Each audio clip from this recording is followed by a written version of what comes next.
Cette capsule porte sur l'utilisation des filtres d'Excel dans l'outil Suivi du patrimoine. Donnez-moi quelques instants pour ouvrir le fichier et vous le présenter.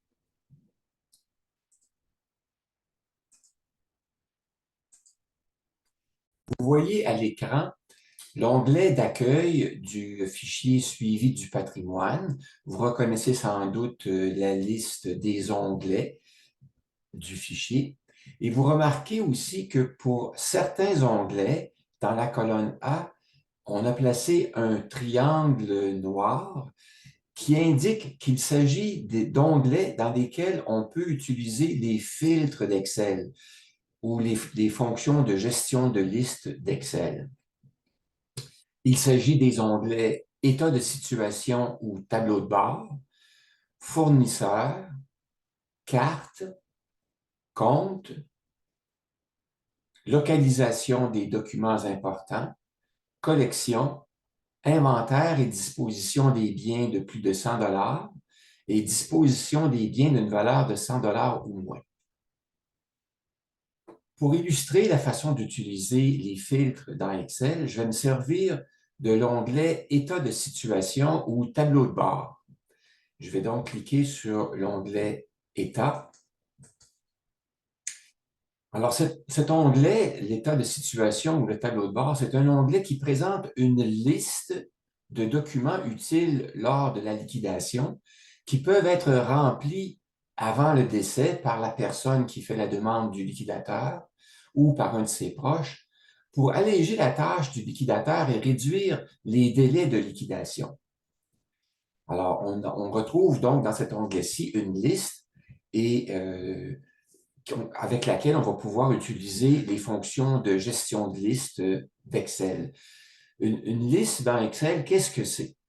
C'est un regroupement de lignes et de colonnes dans lesquelles on a de l'information qui sont placées de façon contiguë. Donc, dans des lignes contiguës et des colonnes contiguës, toutes les informations qui sont placées jusqu'à ce qu'il y ait une interruption par une colonne vierge ou une ligne vierge. Alors, toutes ces informations sont donc placées dans une liste des informations qui sont contiguës. Alors, les fonctions de liste et des filtres d'Excel vont être utiles lorsqu'on a beaucoup de lignes d'informations et qui ne nous permettent pas de voir l'ensemble de nos données à l'écran. Alors, en utilisant les fonctions de liste, on va être capable de filtrer, de sélectionner seulement les lignes qui nous intéressent à un moment donné, de façon à avoir une vision plus claire, un portrait plus clair pour une étape donnée de travail.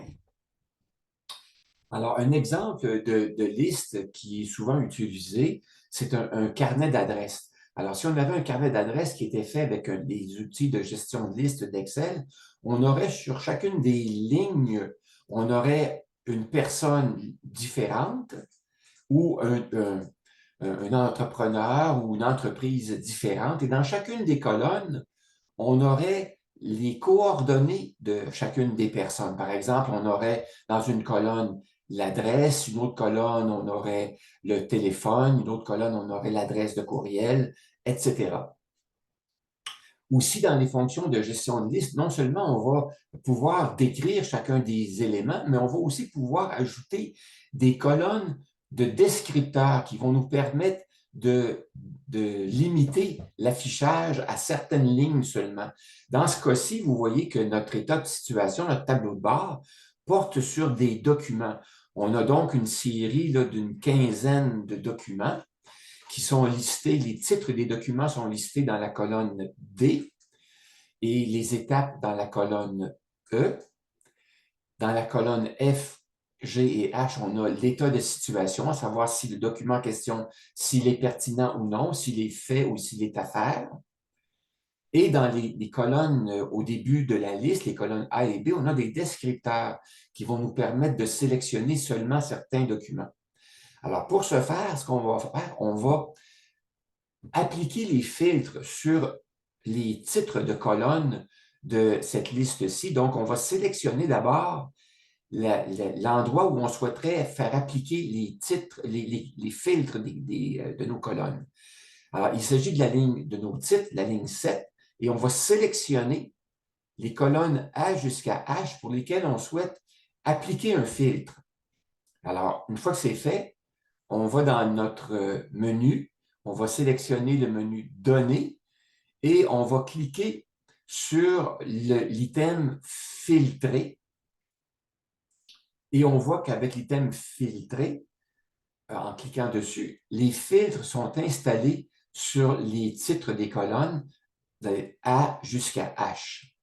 Alors, on a nos filtres qui sont installés. Par contre, dans les fonctions de gestion de liste, on en a d'autres aussi. Dans l'onglet Données, on pourrait, par exemple, trier nos données qui sont dans la liste et on pourrait aussi les regrouper et appliquer des sous-totaux, le cas échéant, lorsque c'est pertinent. Alors, pour l'utilisation des filtres ici, on va sélectionner un des boutons de filtre qui est appliqué dans une des colonnes, par exemple la colonne A, pour faire afficher seulement les noms des documents. Vous voyez qu'on peut faire afficher les documents ou les étapes. Alors, on va sélectionner, on va cliquer sur le bouton de filtre de la colonne A, la ligne 7. La fenêtre de gestion des filtres apparaît. Et là, on a la liste des items possibles. On va décocher l'item Sélectionner tout et on va sélectionner, on va cliquer sur l'item Document et on va cliquer sur le bouton OK. Et on voit que maintenant, notre liste, elle est composée simplement d'une quinzaine de lignes qui sont les titres des documents. Les étapes ont été comme filtrées, ils ne font pas partie de la sélection de ce qui est affiché à l'écran. On pourrait aussi utiliser une combinaison de filtres, par exemple, si on voulait faire afficher seulement les documents qui ont trait à une catégorie, à un seul volet. Alors, on va utiliser le bouton de la colonne B, volet, et on voit que dans cette colonne-là, on peut voir qu'on a trois types de volets. On a le volet autonomie, finance ou succession. Alors, supposons qu'on veut faire afficher seulement les documents qui ont trait à l'autonomie. Alors, on désélectionne tout et on sélectionne autonomie et on voit qu'on a trois documents qui portent sur l'autonomie qui sont affichés. Alors, ça nous permet donc de voir une partie simplement de la liste qui nous intéresse à un moment donné. Donc, je peux faire réafficher l'ensemble des documents en resélectionnant pour chacun des filtres que j'ai appliqués, en resélectionnant l'item Sélectionner tout. La même chose pour la colonne A, sélectionner tout. Alors, j'ai l'ensemble de mes listes, de mes lignes d'information pour l'ensemble du fichier. On peut voir aussi que ça va être utile à certains moments donnés pour voir quels sont les documents qui sont faits et ceux qui ne sont pas faits. Alors, si je voulais voir seulement les documents qui sont faits, bien, je pourrais cliquer sur l'item ou les documents à faire, supposons.